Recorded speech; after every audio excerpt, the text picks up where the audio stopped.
Sarah's in Barnsley. Sarah, what would you like to say? Hi. Hello. I work in a supermarket, and I don't particularly think that it is right that it is up to us Nor do I, Sarah. to enforce it. Nor do I. We can't even deal with shoplifters. I mean, what are we? I've had colleagues that have been hit with trolleys and stuff when punched. You know, when they've obviously tried to stop I mean, just in case anyone wonders why I have such short shrift with people like our friend in Finchley ringing in to say that the law shouldn't be enforced. That's why, because that kind of idiocy leads towards the violence you describe. I've been threatened to be hit. You know, if they see me again, they're going to knock me out. I've had colleagues that have been hit with trolleys as people have run out of the shop. Do you understand why? Have you got a handle on why? I mean, if you could, slice the top off their head like a boiled egg and examine what's going on inside, what do they think what is the... I think the problem is that there's nobody, because obviously with all the cuts to the police and everything, we can't, if we detain somebody, it takes more staff to sit and detain that person, and the police might take hours to come. It's not... We can't have them sat in the cash office, and if we've only got 3 members of staff in the store, because I work in a smaller store, then there's nobody on the shop floor.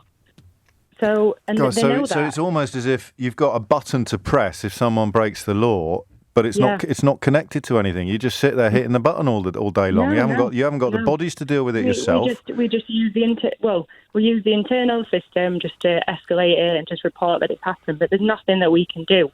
Because as well, if we've been told not to chase after a shoplifter or not to intervene, and we do intervene and we get injured, then we can get sacked for that, or we can get disciplined for that, because you won't get paid out if you get hurt, if you have to be off time, to take time off sick. And do the people, because I mean, the hidden disabilities thing is a real and genuine issue. People are taking advantage of it. But they must be, mustn't they? Because there's people. But I think, and I was talking to somebody the other day about it, if they'd have introduced, I'm sure I read it somewhere that somebody had introduced it, that they either had to wear a face mask or a face shield. So people obviously that couldn't wear the mask because of hidden disabilities and breathing issues, they could wear a face shield. So if you either had a face mask or a face shield, everyone had to wear something.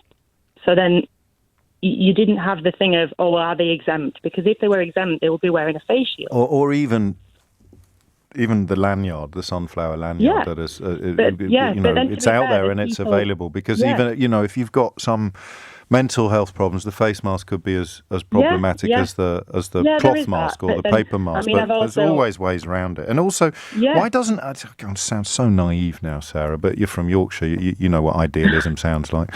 Why can't people just pull together? Why can't they say, it's a right pain in the hole? But I think there's a big problem with the fact that there's been so much misinformation and so much...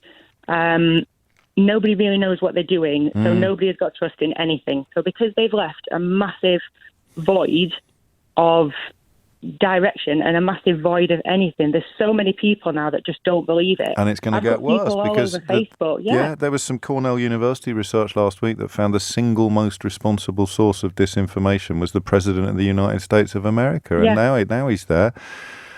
Taking his mask off and making his bodyguards take him for a ride while he's actually contagious. It can only get worse, can't it? Yeah.